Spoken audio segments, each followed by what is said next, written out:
Hello everyone and welcome back to the channel here.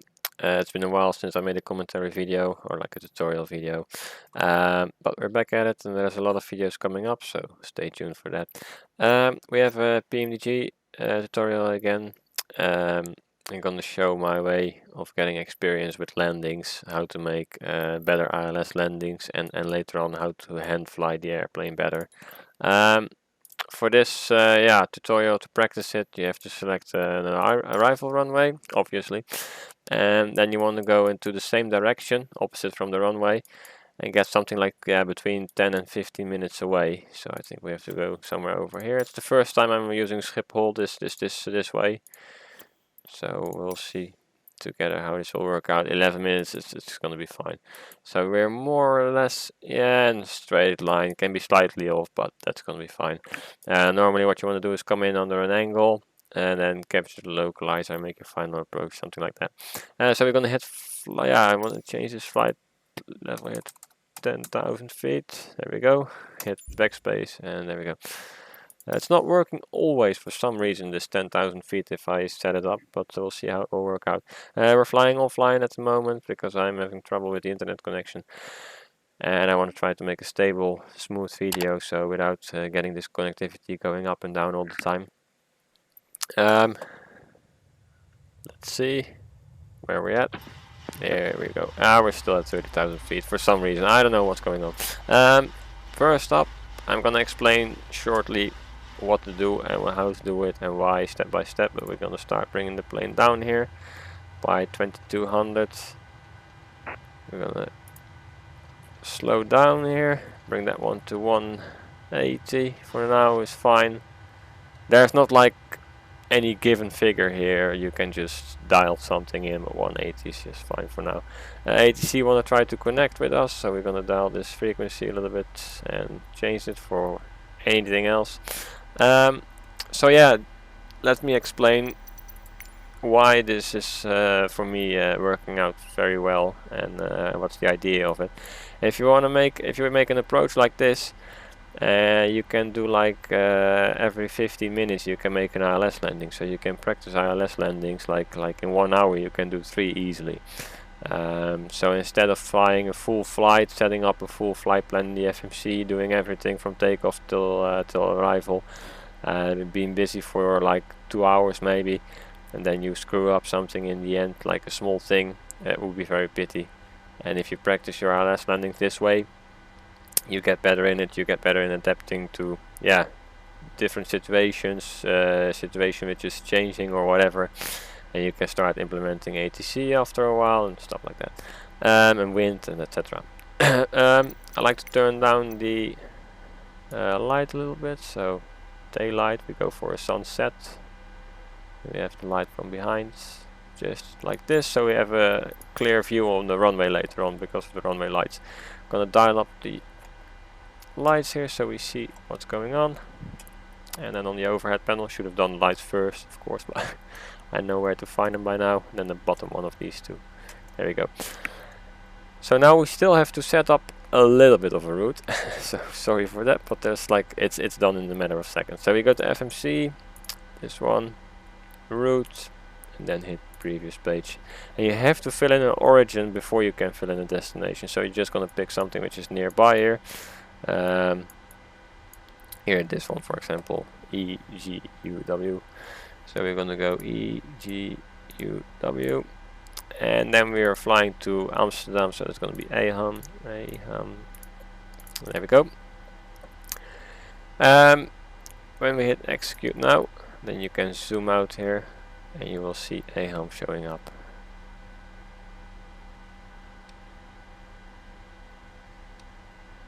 There we go. So now we know that we have to go down with our vertical speed much more, because otherwise we will overshoot. AHAM's going to deploy some speed brakes here. Going to bring this one to 170. Not that it makes any difference now, but.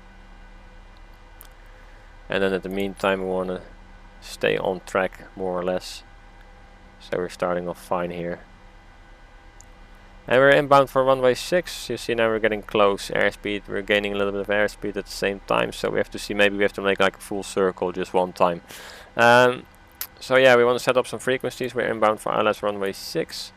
So we want to select Schiphol Airport here on the map. I make it a full ILS setup kind of tutorial at the same time as well. Maybe you're just starting off with the ILS landings, and you can start off like this. So and then make your full flight. I have a full flight tutorial as well. 55, is that right?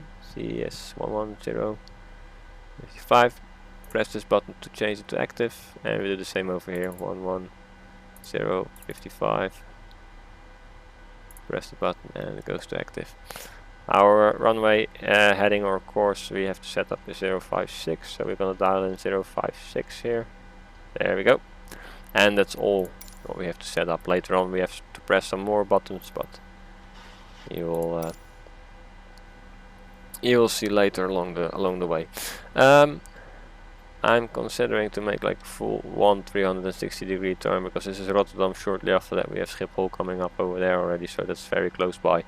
And the runway 6 is a little bit away from the Amsterdam center, so actually the runway might be even a little bit more off this actual waypoint. Should be somewhere over there coming up. Let's make a full turn with that. Let this knob around the heading. Knob, this last one you can select your bank angle. So we're gonna go back 180 degrees.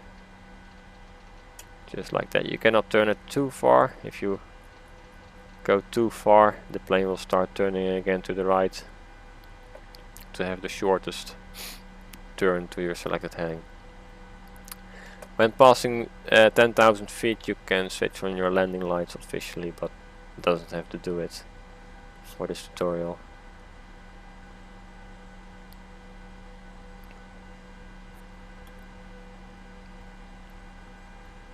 So we keep turning, we're still gaining airspeed slowly, but that's okay for now. If we're getting too close to the 330, I'm just gonna go up, yeah, bring this one back to like 3,500, something like that.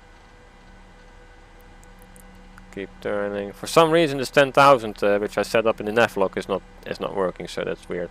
So if you set up your route in the route planner 15 minutes away, you will be fine. Because now I believe we had like 11 or something. I'll make some timestamps as well for the ones who know how to make an ILS landing already, or want to know a certain part only. And then when you have the ILS landing, yeah, you can, when you manage the ILS landings one after the other one, and you think, well, it's a little bit boring, I know how to do it now. You can add some wind, and then later on you can switch off the autopilot and hand fly the plane on your flight directors and your landing lights and everything. The SPAPI lights and stuff like that. It's been a while since I've been flying with the PMDG 737. I've been busy with the Kodiak 100 now a lot, so it's been a long time ago actually since I was flying the PMDG.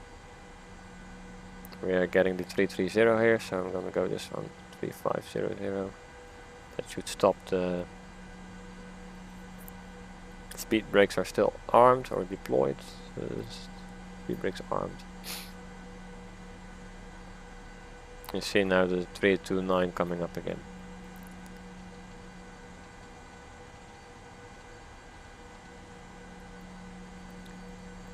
So then when we have our turn almost finished, we'll check on the map how our heading is looking. And what you can do for your approach altitude, when you make a full flight, then you can listen to the ATC and check what kind of final approach altitude they give you. If it's like a 3,500 or 4,000, whatever, and then remember that one. And then you can start practicing your ILS approaches in this way. And you know what kind of altitude to set. Schiphol 3000 should be fine.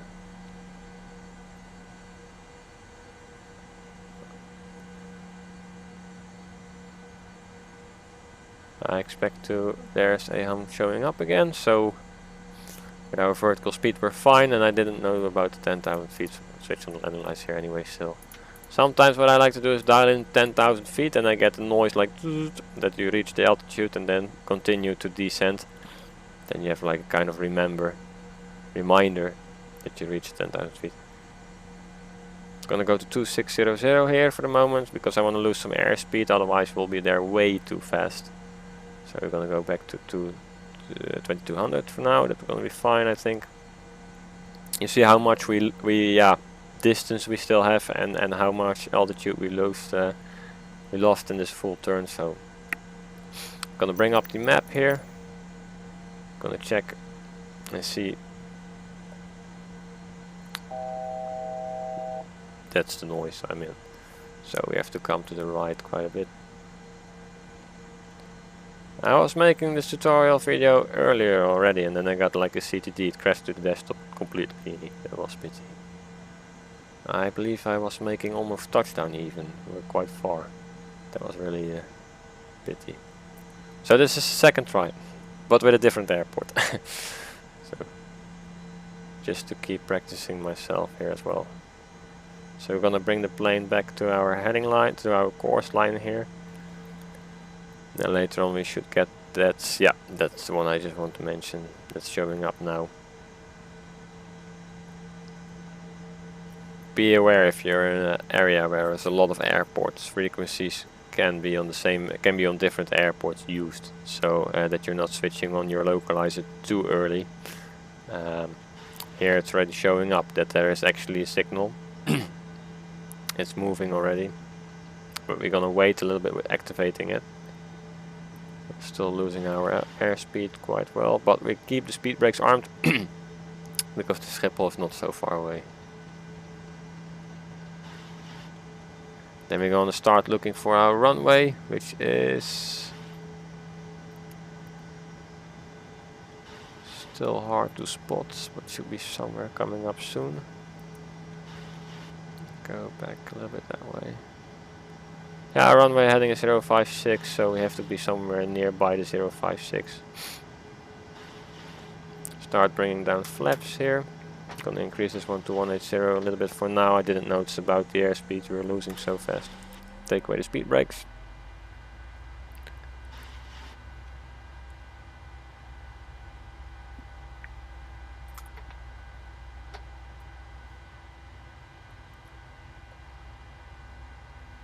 There it is. I think it should be that one over there. This is Rotterdam and that one should be Schiphol. So we can switch on the... I think we can soon switch on the VOR lock mode. VOR localizer mode. This is the runway 6. So you see we have to be on this side of our course line. So like this is fine. Now it should slowly start moving to the left. This magenta diamond, because we are moving away from the course line towards the northeast. Towards the east actually almost. It's moving, so let's switch on the VOR lock mode. One more flap. And then we have to keep an eye on this magenta diamond when it's moving across the center line. The heading mode will go off, this one. VOR lock will take over. I'm still deploying flaps here a little bit by bit.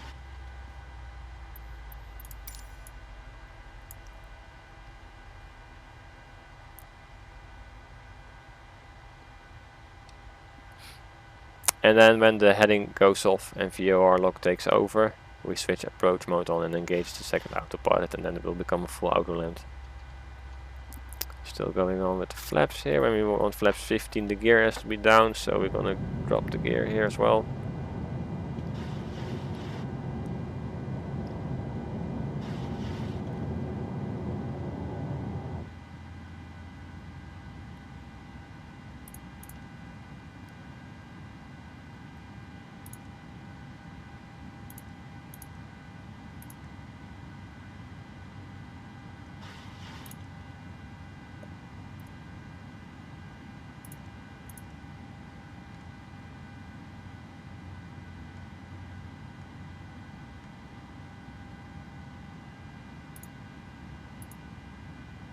That's the localizer, so we switch to approach mode, switch on the second autopilot, bring this one down to 159, go to full flaps.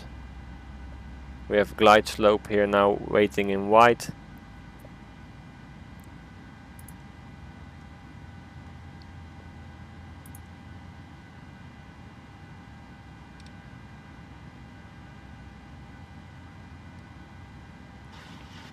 If you set up the full flight plan, you can monitor here your whole approach, but it's not working out now.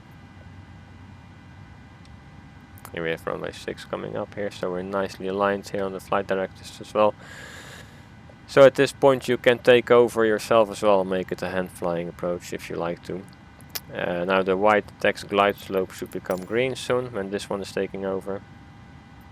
We're gonna press F8 for full flaps.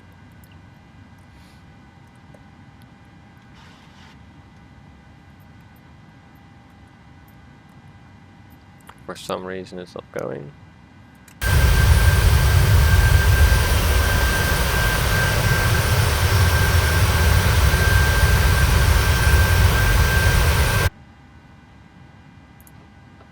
But we're fine with 35 as well. Strange. 30 I mean.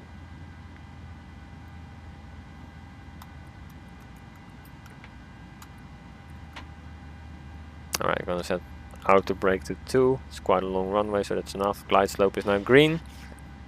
Later on there will be the text here, white flare, and then the plane will later on flare itself, and then we're at a full outer land.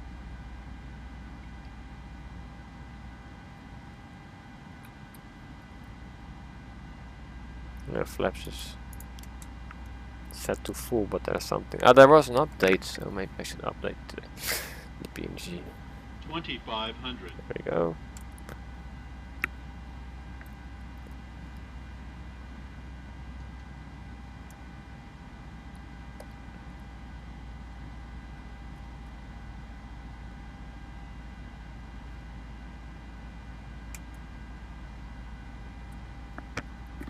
So we perfectly stabilized on the localizer. So our altitude taking over a little bit more.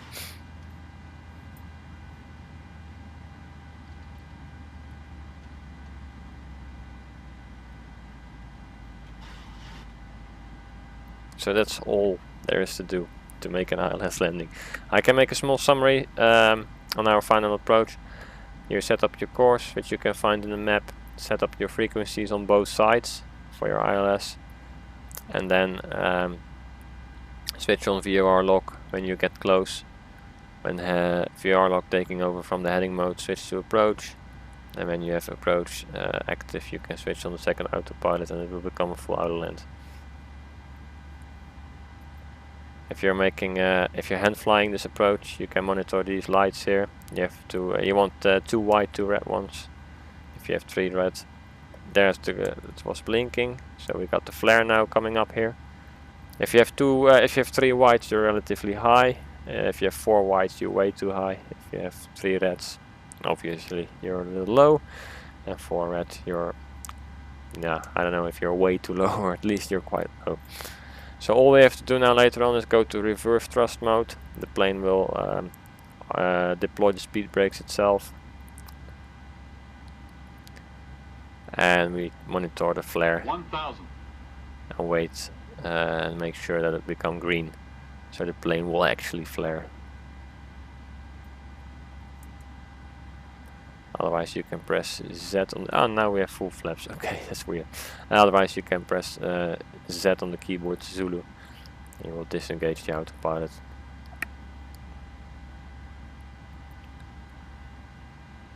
Later on I will give reverse thrust by pressing F1 once and then keeping F2 pressed. I don't have a reversed thrust lever on my yoke, so this one I have to do by the keyboard.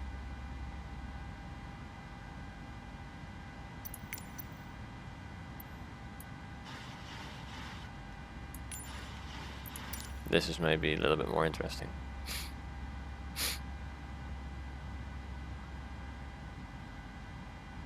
So this is just the offline scenery. I'm not flying with I'm not flying online now at the moment, so 100. 100. Alright, keep an eye on the flare here. 50. Flare is active, so the plane 30, starts flaring. 20. 20, 10. 10. F1, keep F2 pressed. Steer the plane so we stay on. As you can see here, the speed brakes are armed. If necessary, I can manually brake even more, but I want to keep reverse thrust active until 60, more or less.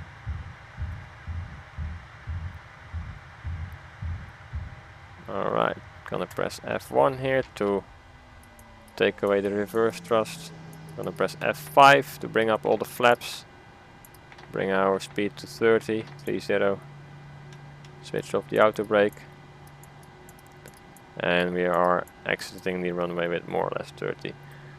Switch on the taxi lights. Keep this one pressed down until it goes up again, and you're starting up your APU and you make a full landing. I'll stop the plane here for now. Retract the speed brakes. There we go. Engines are idle. If you want to enable the parking brake, keep your brakes pressed. Press the brake. There you go. You cannot activate. Okay, it's updated. Before it was not possible to activate the parking brake without pressing the brakes. Or maybe I still need to update it. So yeah, that's all there is to make an ILS landing. Within just a couple of minutes after recording of the video, I will check what's the total time, but I think it will be like somewhere 15 to 20 minutes altogether. Yeah, just for the ones who like to know it one more time. Yeah, the plane flare itself. So I switched off the auto throttle, pressed F1, kept F2 pressed to go into full reverse thrust. I didn't do any manual braking until the exit of the runway was nearby.